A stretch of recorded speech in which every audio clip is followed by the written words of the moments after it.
And welcome back inside the Let's Not Do This podcast. It is Wednesday night, the 1st of October, first of the month. We can play that song, but we'll get taken down on YouTube for that.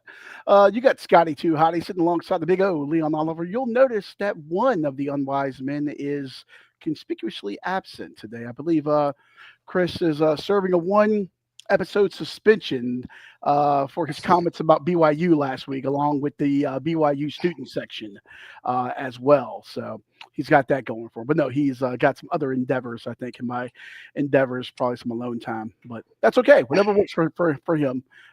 Yeah. Scotty, how are you, sir? Good. Not the first time he's been suspended.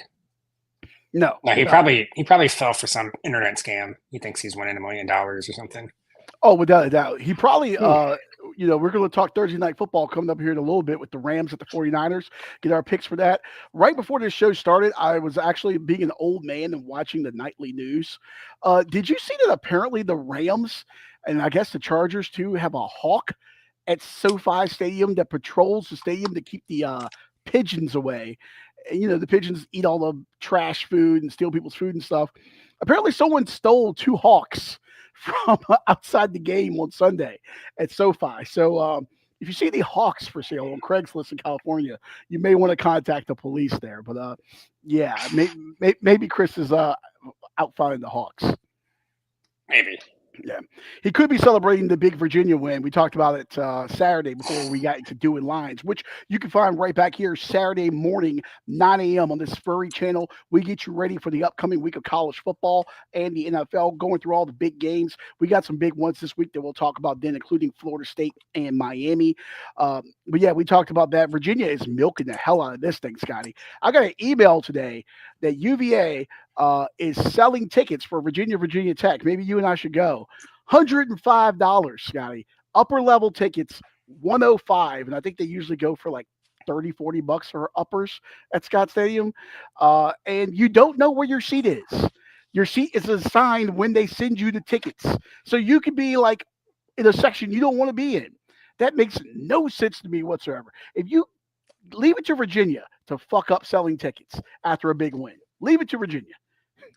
Yeah, I mean, their stock is never going to be this high again, probably ever. So they got their one big win in 30 years. The last time was Florida State. That's the only big wins they get is once every 30 years against Florida State. So why not try to get some money for tickets? It's not going to work. Those tickets will be $30, or they'll just get all bought up by Tech fans that actually care about their team. Hey, they found Yeah, some money in why not? the mattress in Blacksburg. A big investment to the football program got passed today by the board of visitors there, and of course they're feeling good about themselves after going down to Raleigh and beating my NC State Wolfpack. But we won't talk about that. If I pretend it didn't happen, it didn't happen. And speaking of which, we got Jordan Crazy Stunts 4000 giving us a little shout out here, saying that they love the show. Jordan, we appreciate that, buddy. We appreciate you watching the show and tuning in there. So, all right. Well, Scotty, you want to get into some picks here, buddy? Yeah, sure. Let's make this a quick one today. It's October, so I want to do my favorite October activity and finish watching the Yankees get eliminated from the playoffs. So let's go. A tradition like any other, like the Swallows returning to Capistrano. I had our betting standings right there, but for whatever reason, it's not wanting to pull up for me. We'll get that while I do that.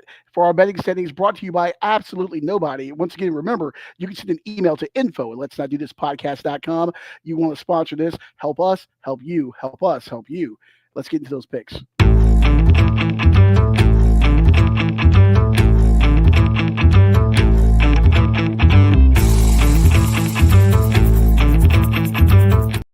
All right, Scotty, let's get into it. Thursday night football. We got the Rams. Hey, Real quick. Steve. Yeah. So I wonder if that's the No, Steve, our it's Steve. not. No, It's not your Steve. No, I think it's one of another your Steve. Steves. Maybe so. Scuba Okay. Steve, probably. Yeah. Okay. Uh, All right. yeah. We'll get into the Well, picks thank you, here, but Steve. yeah, thank you for listening. I'm surprised they have internet where he lives. Actually. And no, I don't think they sold out because I think half of the student body didn't even come down until the second half, and they're like, "Oh, we might win this game," because all of a sudden you see people start running to the hill, Oh yeah. preparing for a field storm, which was a travesty. Which, But yeah. by the way, stupidest thing ever. Virginia. I'm sorry, Virginia. We'll get into the picks here in a second, but this has got to be said. They have a hill, Scotty, at the stadium. At Scott Stadium. There's general admission, right? Then last year they made it a policy where only the students could go to the hill. Then after public pressure, like Virginia always does, they cave and they renege on it. Now it's open for everyone. But now the hill has a one in, one out policy. I watched a video. There was a guy that's a content creator that was going there. He tried to get over there. He had to wait. There was literally a line, like waiting to get into a club to go to the hill there. So that may be why it wasn't completely full. They actually had a counter and they were counting people. So if we go to the Well, game together and we're on the hill, I take a piss and I can't come back until somebody else leaves. That doesn't make sense. yeah, maybe, but also you could. It was some point like in the third quarter, I think, where you could see all of a sudden like it was filling up. There's just people coming one by one by one.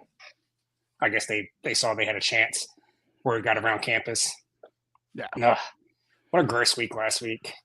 Yeah, All of us. we had a terrible week. I was catching up with Chris, and then I think I took it on the chin in the NFL last week. We'll have a Yeah. full breakdown of the standings on Saturdays doing lines, but take this advice with a grain of salt here this week because we're struggling a little bit. I do better on doing lines tomorrow. This same channel, 7 o'clock. We talk NASCAR. I'm hot there. I'm struggling everywhere else, but let's get into these picks here for Thursday night football. All right, big news coming out this afternoon. The San Francisco 49ers are a walking mass unit. No Ricky Pearsall. Obviously, we know about Kittle and Bosa. Now Brock Purdy's out. They are just a walking wounded. That line moved. I believe it, Scotty, was like originally 1.5, 2.5. The line moved all the way up to 7.5. I'm sure it's probably fluctuated somewhere else in other places with that news. But what was going to look like a great, NFC West showdown maybe could be a bloodletting in the City of Angels. Rams 49ers. What do you got here? Yeah, the preseason line was 1.5, and then what's today's date? Whenever the Today's the 23rd first. was, I guess we can call that the actual opening line. What 8 days ago? Yeah. It was 2.5. Then it just gradually moved to 3.5, and then it was at 6.5 earlier today. And then when the news that all of their playmakers basically are out, and moved to 7.5. Yeah. Jawan Jennings out as well, and Mac Jones getting the start Yes, there. Kendrick Bourne and Demarcus Robinson will be their starting receivers. Oof. And then McCaffrey, of course. And what Jake was it? Jake Tongs, whatever the tight end. Yeah, Tonjes. Yeah, Tonjes. Yeah, that's not exactly a star-studded cast there. So, no. Where are you going on this? Are you giving San Francisco's depleted unit? Are you looking at an under? Are you still thinking there's a possibility of a cover? Where are you going here? So I didn't want to do another Thursday night player prop, but I think I'm going to have to. I've actually, other than Thursday nights, I've been killing it on player props. Went 4-0 Monday night on the 2 games on player props. For whatever reason, at Thursday nights, I just haven't been able to figure it out. But this number, I lean, if I was going to pick a side, I would lean the 49ers to cover. But I can't bet on the 49ers with their entire team out, basically. The weird Thursday night division game. You never know what's going to happen. And I would probably lean to under 2. But the Rams have been hitting a lot of overs this year, so I'm going to leave that alone too. So I did some digging into the player prop market. I'm going Christian McCaffrey, longest rush, under 14.5 yards. He's only hit this once this year, and that was 15 yards, so barely went over. The Rams haven't allowed this to a running back yet this year, and they've gone up against Jonathan Taylor and Saquon Barkley. The longest rush to a running back, I think Saquon might have gotten to 14. And then Jalen Hurts got 18, but that doesn't count as a quarterback. But yeah, Rams run defense, number 8 in yards per rush. They're not giving up the long rush to running backs. And short week, I don't know what their usage is going to be running the ball. I know they're going to be throwing a lot to McCaffrey. They're going to have to. So maybe they split him out more and bring one of their backup running backs in to run the ball. But yeah, I think I get off the break my losing streak for Thursday night with this one. I really like this one. So Christian McCaffrey, longest rush, under 14.5 yards. I don't hate that. I don't hate that. And, you talked about that longest rush under 14 and a half. Scotty, do you know that through four games, the 49ers don't have a rushing touchdown through four games? The first time that's happened for them since 1990. I mean, that really tells you something right there. They're being outrushed, I think, by 27 and a half yards per game. It tells you, there's so much focus on McCaffrey. He's catching a lot of passes, but he ain't necessarily the same guy running the ball. They do a good job kind of getting to him out in space and swinging stuff out there, but there's going to be so much keyed on him with just everyone out, including, his quarterback there. Then you look at the defensive side of the ball for San Francisco. They had no sacks and no quarterback hits last week against Jacksonville. We're not talking about, like the 2018 Broncos or something, some great offensive line or the early 90s Cowboys. No, this is the Jaguars and Trevor Lawrence. They had no sacks, no quarterback hits. San Francisco's defense has tied an NFL record. They haven't intercepted a pass in 11 straight games. That's the last 11 November. straight games. Yeah. I mean, that is crazy. Also, the Rams, everything's trending to them. They've won, three straight in this series, albeit by 6 points or less. You got Puka coming off an absolutely monster game with 170 yards receiving last week. Look, the stats don't favor San Francisco's team at all, but this defense, even though they may not be putting up the glamour stats or getting the turnovers like interceptions, they still are a top five defense. It's a division game. They usually stay close. We talked about in this series just now how close these games are. Mac Jones has won. He is serviceable when he comes in, and Kyle Shanahan's a guy that can scheme some things to get guys open. But that being said, there's too many negatives going against them. I think LA covers. I kind of see this as a 30-13, 30-14 kind of game.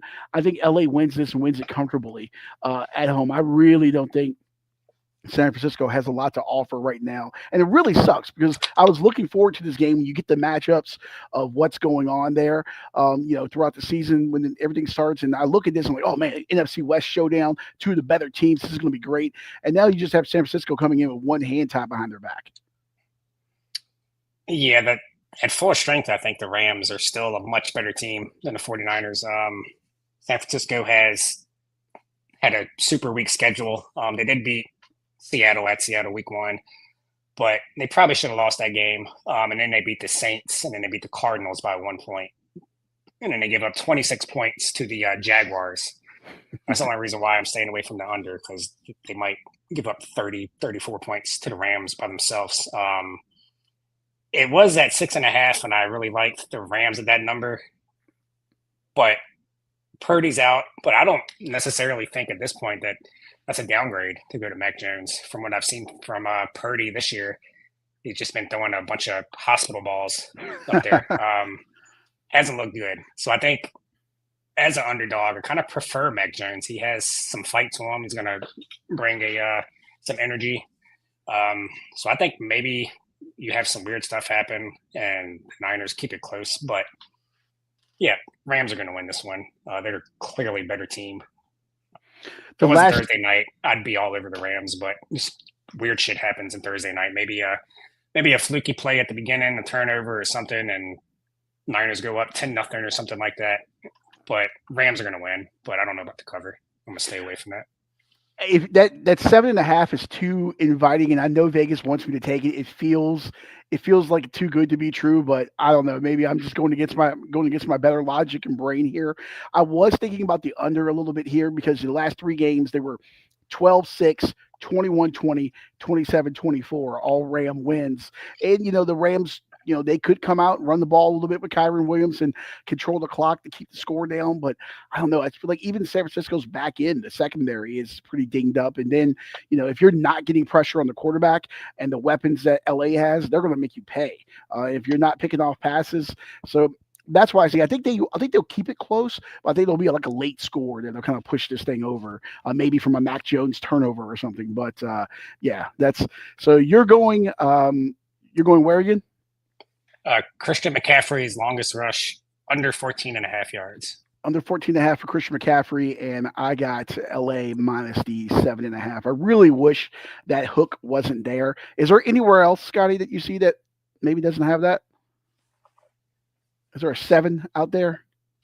Um, I don't think so. I'll look real Okay. quick.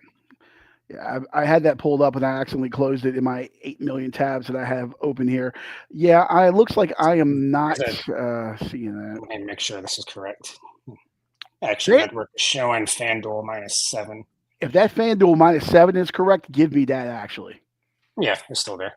Okay, perfect. Give me that -7 on FanDuel for the Rams. That hook does scare me in this game. So if I can avoid that, I'll do what I can. All right, let's get into some college football. There is some With gross. What's up? Chris is on Oh yeah, 49ers +7.5. Chris is on Do I have my Niners plus sunglasses? 7.5. All right. Hold on, I got it. I forgot about Chris's pick. Matt Stafford, old, overrated. 49ers, keep it close. Thursday, division, blah, blah. 49ers +7.5. If you put a Zen in your mouth and your BAC was like a 0.2, that'd be pretty accurate. So, Hey, let's all give right. him credit with the drinking. Yeah, He doesn't drink that much he anymore. has Yeah. toned that down. He has toned that down. Good for him. Kudos to you, Chris. I said something nice about you. All right, let's move on. Something I won't say nice about is these college football games on Thursday and Friday. This is a gross slate, and I'm so excited. It's a degenerate slate. Thursday, 9 p.m. Sam Houston State.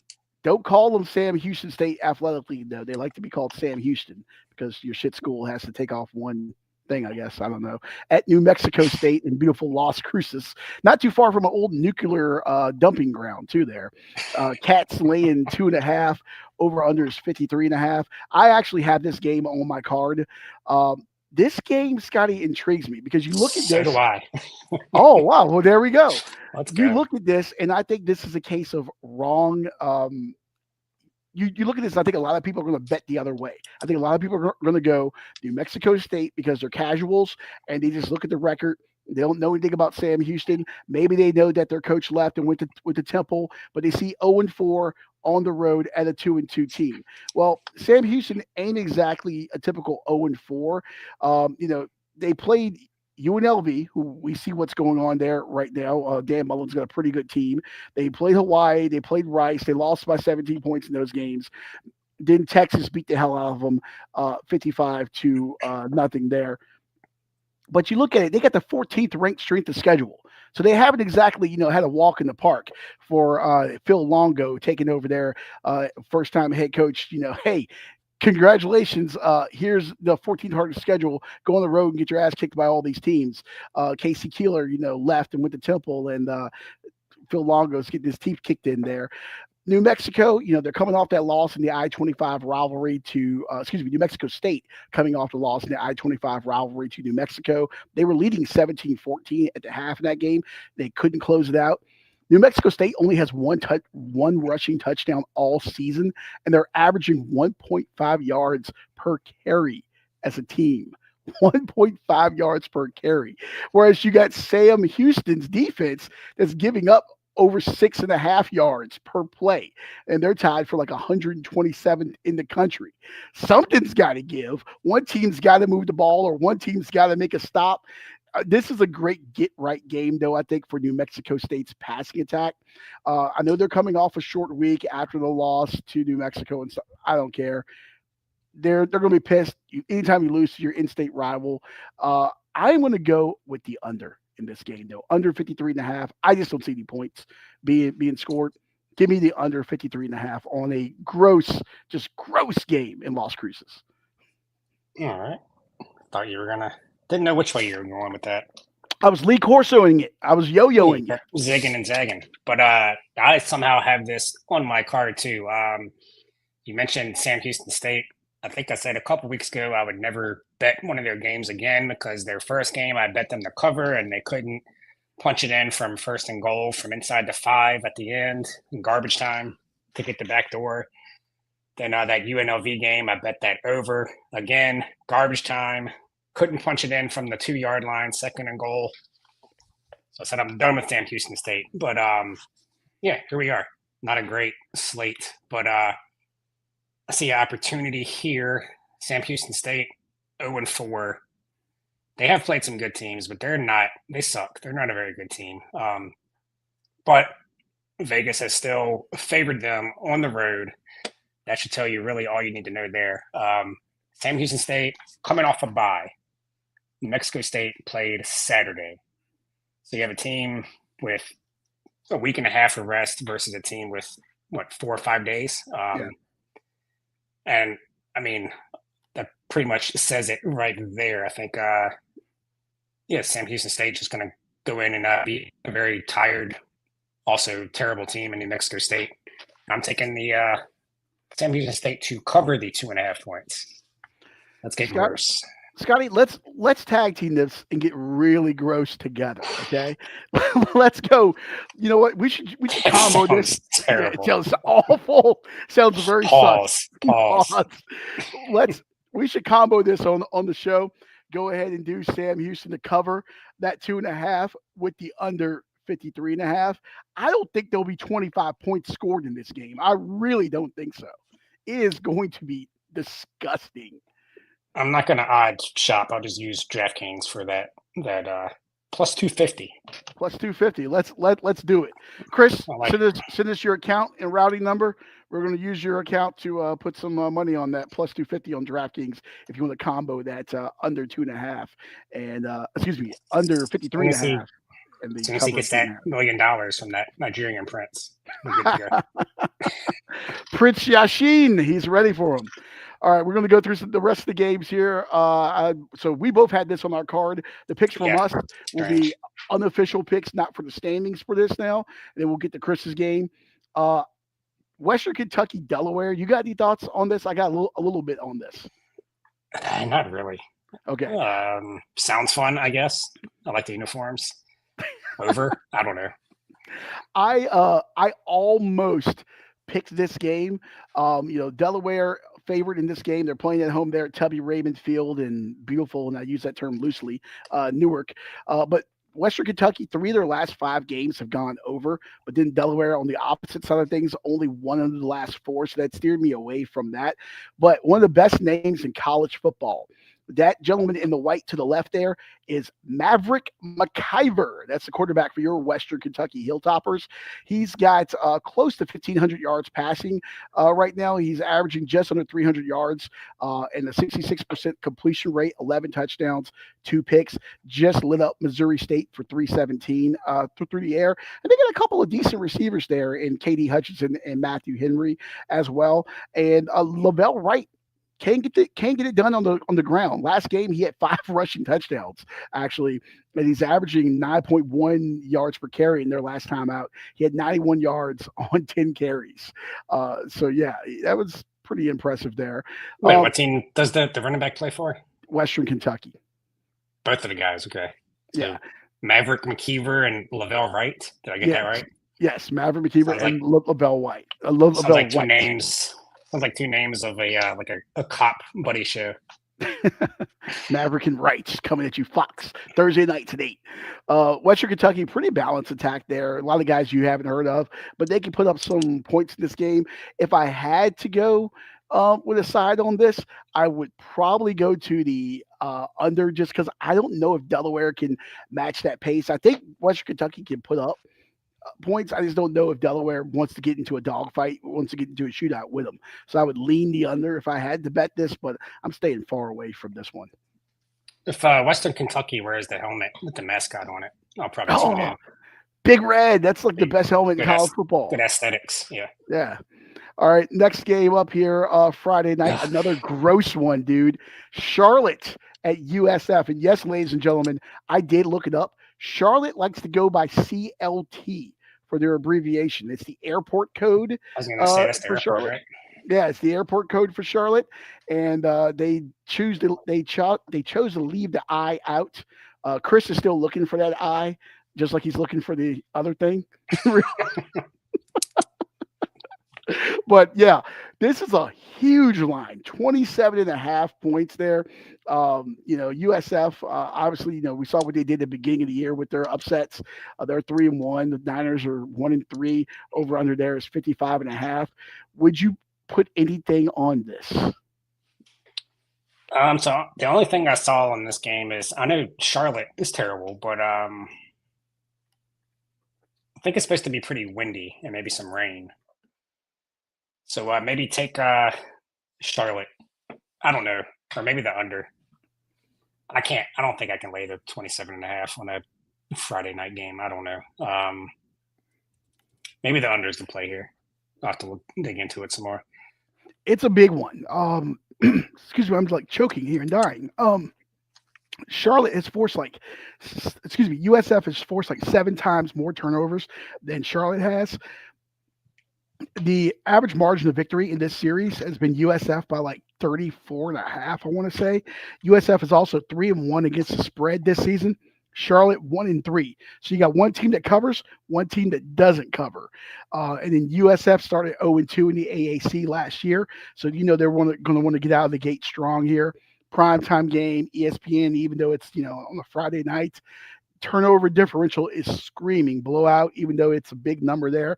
If I had to put money on this, I would hammer the under 27.5. I think this game will be over before you get to halftime. All right. Oh, no, the wind scares me. Yeah. That's the only thing. All right, moving over here to the next game.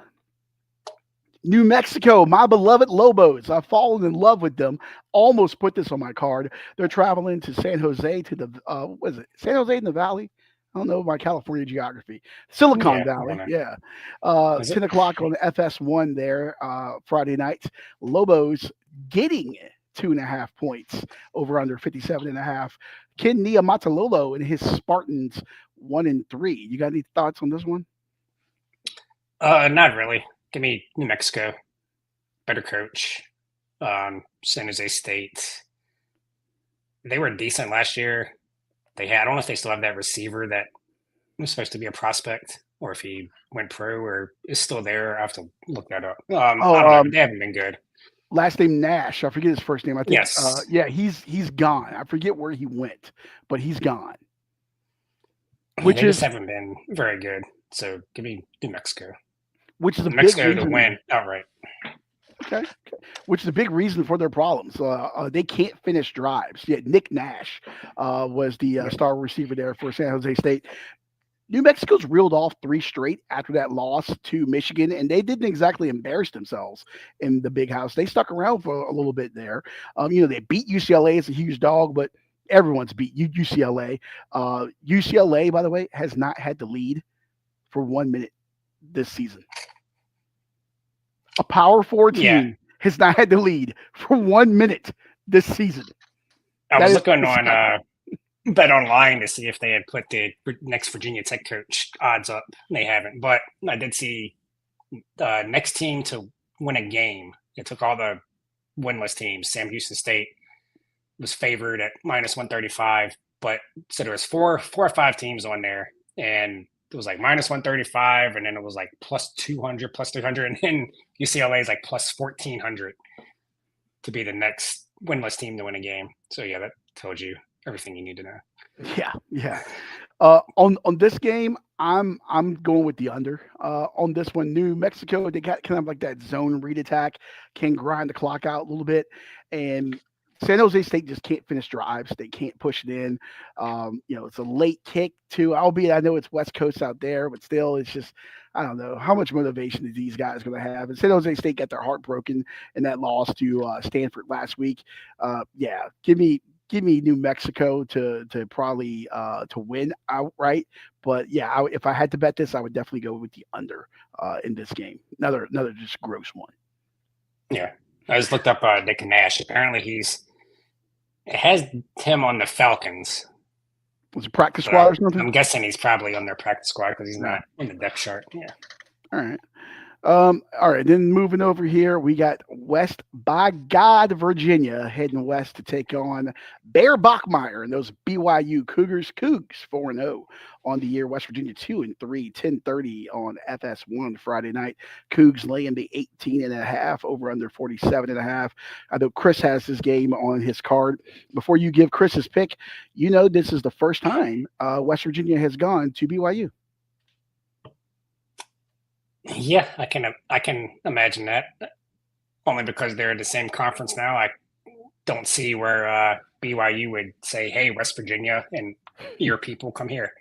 Um, By the way, you talk about a yeah. culture shock, Scotty. You got Yeah. one of the hardest drinking fan bases in the country, and now you're going to Lavelle Edwards Stadium, that's dry as a goddamn Sahara Desert. There ain't a drop of liquor, there ain't a drop of beer. There's nothing. I don't even know you could drink in the parking lot there. I don't know.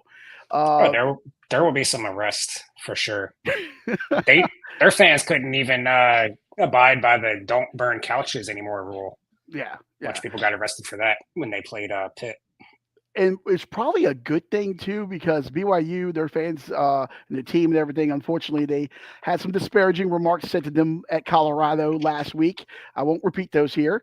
But if any other fan base you would think would make disparaging remarks would be West Virginia, I can't imagine. There's a lot of West Virginians that have the expendable capital to travel across the country. B, there's no booze, so that cuts down on the amount of West Virginians that are going. So yeah, I don't they don't have to worry about rowdy West Virginians burning their town and taking their women and or anything. So, what does Chris have in this one? Chris has BYU minus 18.5. I'm not going to imitate him on this one because I might say something offensive. It's BYU and West Virginia. It's hard not to. I I almost made that my pick, but this is one of them lines where it's like everything in the world is telling you to bet BYU. They're much better. West Virginia is making that long trip. Other than that game against Pitt at home, they've looked awful. Their last road game, they lost to Ohio. Just got destroyed by Utah. Now they got to travel across the country. Like you said, culture shock. Playing a team that's way better than them. BYU should win this by 24, 31 points. But something just tells me that maybe BYU takes the first half off. They don't have to get up for this game to win by 2 touchdowns. And I could maybe see that happening. Kind of too easy to bet that BYU number because West Virginia is so bad. But I could see West Virginia just kind of keeping it close, never really being in the game, but somehow covering. If I had to put something on this, I think I would lean toward the under on this game. I know BYU can score, and I know they can score in bunches, and especially at home. And I mean, they have a great student section. They have a great fan support. It's going to be loud there. West Virginia's going to have issues, against BYU just in general, but B, with the play call and everything. I just worry about can they do anything at all to contribute offensively. I think BYU can probably score 47 by themselves if they wanted to. It's just a question of do they want to? As you mentioned, kind of taking the foot off the gas there. I think they probably win this game like 35-3, 35-7 or something like that, and just try to get out of town with.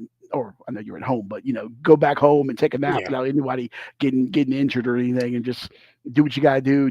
Dust your hands off and say, all right, on to the next one here. Ain't going to be a lot to look at in this one here. Yeah, they should win easily, but looking at their schedule, next week at Arizona, then at home against Utah, at Iowa State, at Texas Tech, at TCU. I mean, versus TCU, at Cincinnati, which been playing decent, and then at home against UCF. So this is their first game or their last game where they can just say, "Hey, we got this one." So I think wouldn't surprise me if they started off a little slow. Yeah. We'll see what happens there in Provo.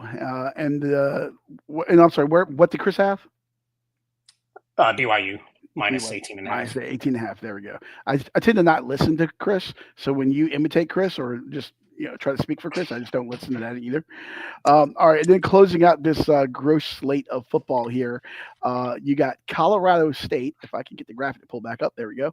Colorado State's going to San Diego State. 1-3 are the Rams. Lots of trouble there for Jay Norvell's team. The conversations are starting to be had, I think, in the Rams fan base. Things aren't exactly going the way they want. Taking on the Aztecs at 3-1. San Diego State laying the 6.5 at home, over under 41.5 there at that beautiful new stadium, which name I forget that they opened up last year. You got any thoughts on this one? I was looking at this. I don't know. San Diego State beat Northern Illinois 6-3. So now I'm like, I think San Diego State's going to win, but they're either going to cover or the under is going to hit. One of those things is going to happen. I don't know which one. So I'll have to decide that by Friday, I guess, because I do want to bet on this one. San Diego State should win and cover. They're the better team at home. But yeah, who knows? It could end up being like a 10-6 game or something ugly. So I would lean more in the under. But San Diego State did score 34 against Cal Beat a them couple weeks 34 ago. nothing. Yeah. So yeah, I would probably say the under would be what I would probably choose on this. But either that or San Diego State to cover, or maybe some type of like teaser parlay or something. San Diego State, Scotty, 3-1 on the year. They had two shutouts, albeit one's against FCS Stony Brook. They won 42 nothing. They beat Cal 34 nothing. As you mentioned, they beat Northern Illinois 6-3 in a snoozer there. The only loss on the season, they went to Pullman and lost to Washington State 36-13. They can play some defense, albeit not exactly against the highest caliber of competition in Northern Illinois and Stony Brook. But Cal has looked good at times this year, especially their freshman quarterback, and they just walked all over Cal there. I think Colorado State is dead. I liked Jay Norvell. I like what he was trying to build and what he was trying to do, but I think the wheels have come off the wagon there in Fort Collins. Wouldn't surprise me the way this season's going to turn out because they have Fresno State coming up next, Hawaii. Then they go to Wyoming, who isn't great, but it's always a hard game to play there in Laramie, especially at night. They got at New Mexico, at Boise State, and then the rivalry game against Air Force. And it's always tough against that triple option, no matter how the Falcons are playing. With the way this thing, I think, is going to shake down for Colorado State, I think there's going to be an opening in Fort Collins. And I think these guys know it. I think a lot of guys probably have one foot out the door there. I think San Diego State covers this easily. All right. Yeah, I don't disagree there. Yeah. So, all right. Well, that is a very, very, very gross slate of football here on Thursday and Friday. And then, like I said, make sure to tune in Saturday morning, 9 a.m., right back here for Doing Lines. We'll go through all the big games, including Florida State, Miami, get to the NFL action as well. But, Scotty, before we get out of here, we always like to do a little weird and off color. Yeah, but before you do that, yeah, like and subscribe. Thank you. I forgot to do that. Yeah, we always forget to do that. Do I have to stop it, or will it stop by itself? I think you have to pull it out. That's what she said. Okay. There we go. One more thing, too, before we got out of here. Joe Milton, backup quarterback for the Dallas Cowboys. Did you see the video of him throwing with a moving truck guy? I saw the beginning of it, but I didn't see the end of it. Joe Milton. I saw the guy was asking him to throw a bullet, and he was like, "Are you sure?" Yeah. Joe Milton, one of the strongest arms in the league. They had him. I don't know when this video kind of started making rounds yesterday. I don't know if it was filmed this summer or if he was moving in somewhere. I don't know. But moving guy wanted to play catch with the Dallas Cowboys backup quarterback, and he may have regretted that. I hope his life insurance was paid up. I can't do it. I would if you want me to. Yeah. Right. But like every time I dance, I'm on face. Look. I'll do it for real? Yeah.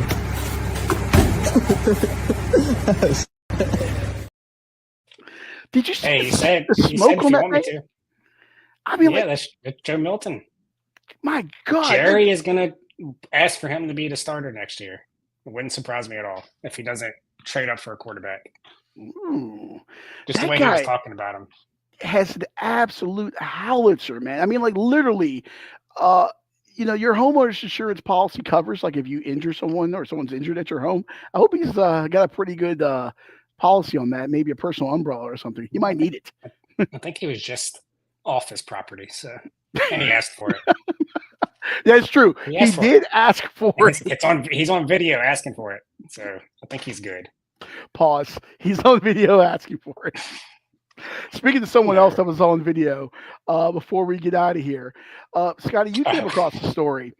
I believe this was from the great state of Florida. No, I know why you would think that, but it's actually from Idaho Springs, Colorado. Well, I'll be damned. A burglary suspect was taken into custody following an incident that caused a lockdown in the community. So this guy was connected, a suspect in a bunch of different burglaries and other crimes that happened in the area. And got the video here. Crap. And this news crew was doing a report about it at the last scene. So the news crew's out there and they're doing like a stand up. They got the reporter on the street kind of doing a little, blah, blah, blah. Yeah, they're talking about it. Yeah. Yeah. Okay. And then this happens. Yo. Hey, put the camera on him. Yo. Hey, Mary. You see this person right here?